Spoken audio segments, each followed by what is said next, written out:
Chapter 46. Duty to give reproof. If wrongs are apparent among his people, and if the servants of God pass on indifferent to them, they virtually sustain and justify the sinner and are alike guilty, and will just as surely receive the displeasure of God. For they will be made responsible for the sins of the guilty. In vision I have been pointed to many instances where the displeasure of God has been incurred by a neglect on the part of his servants to deal with the wrongs and sins existing among them. Those who have excused these wrongs have been thought by the people to be very amiable and lovely in disposition, simply because they shunned to discharge a plain scriptural duty. The task was not agreeable to their feelings, therefore they avoided it. The searching testimony of the Spirit of God will separate those from Israel who have ever been at war with the means that God has ordained to keep corruptions out of the church. Wrongs must be called wrongs. Grievous sins must be called by their right name. All of God's people should come nearer to Him. Then will they see sin in the true light and will realize how offensive it is in the sight of God. The plain, straight testimony must live in the church, or the curse of God will rest upon His people as surely as it did upon ancient Israel because of their sins. Never was there greater need of faithful warnings and reproofs than at this very time. Satan has come down with great power, knowing that his time is short. He is flooding the world with pleasing fables, and the people of God love to have smooth things spoken to them. I was shown that God's people must make more firm, determined efforts to press back the incoming darkness. The close work of the Spirit of God is needed now as never before. When in my youth I accepted the work given me by God, I received with it a promise that I should have special aid from the mighty Helper.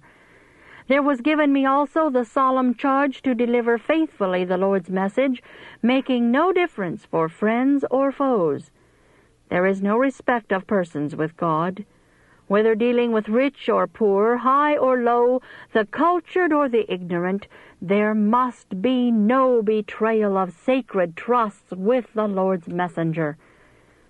Let none entertain the thought that I regret or take back any plain testimony I have borne to individuals or to the people.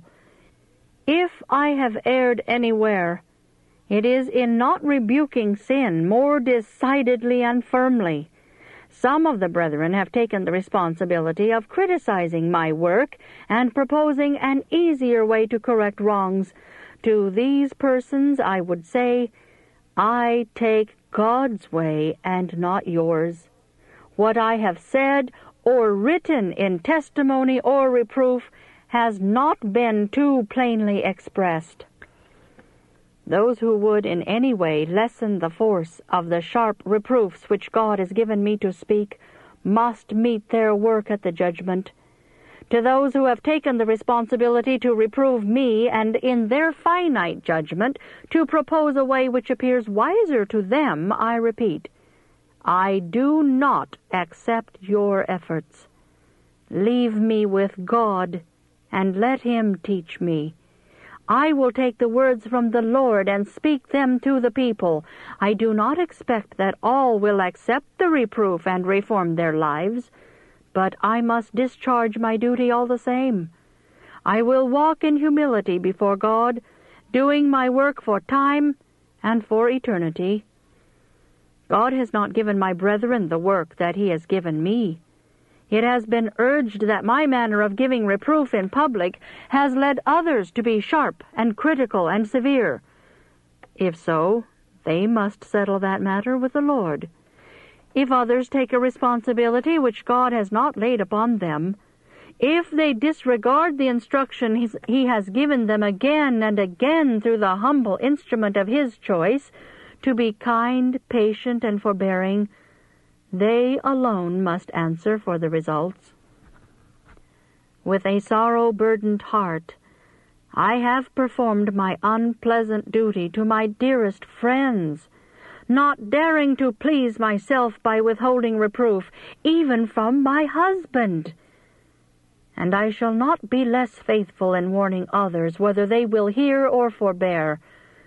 When I am speaking to the people, I say much that I have not premeditated. The Spirit of the Lord frequently comes upon me. I seem to be carried out of and away from myself. The life and character of different persons are clearly presented before my mind. I see their errors and dangers, and feel compelled to speak of what is thus brought before me. I dare not resist the Spirit of God.